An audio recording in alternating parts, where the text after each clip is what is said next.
que deberíamos ser moitísimos máis dos que hoxe estamos aquí, pero dar as grazas a cada un e a cada unha dos que hoxe estades aquí, porque todos teredes traballos, problemas na casa, e estades aquí para reivindicar os dereitos, o dereito ao público.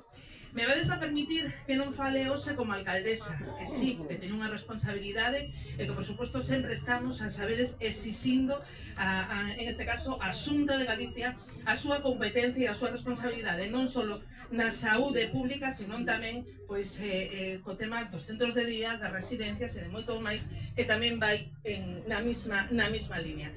Pero hoxe quero falar como sanitaria. Sabedes que eu, antes de ser alcaldesa, traballei tanto no Mensueiro, que foi donde máis traballei, tamén no antigo xeral, pero sobre todo no Mensueiro, e tamén traballei na privada. Entón sei a diferencia do público á privada. Estou falando de moitos anos, e vou a falar en este caso, se me permitides, de moitos compañeiros que ainda siguen traballando e que están en unha situación moi nefasta, porque os contratos en este momento son, de verdad, do peor.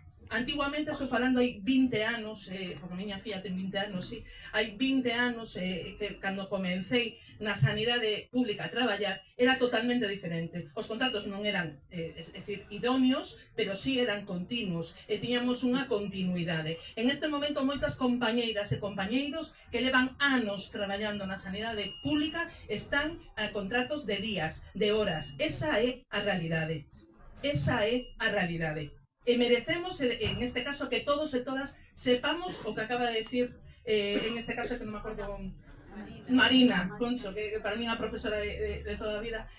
Marina ten toda a razón. Eu tamén teño unha irmán que traballou tamén de profesora, que tuvo unha enfermedade moi complicada e que é un pouco o relato que está contando Marina. Por eso digo, seamos conscientes que o que estamos a facer aquí, que ao sair daqui o sigamos reivindicando, que sigamos dicindo, como ben decía Marina, no supermercado, na peluquería, en todos os sitios onde vamos. A sanidade pública depende de todas e de todos nós e temos que ser reivindicando. E, por favor, como decía Merchi moi ben, cada vez que vayamos estemos na lista de espera, por favor, reclamar é o único xeito de conseguilo. Moitas grazas e perdoade. Grazas.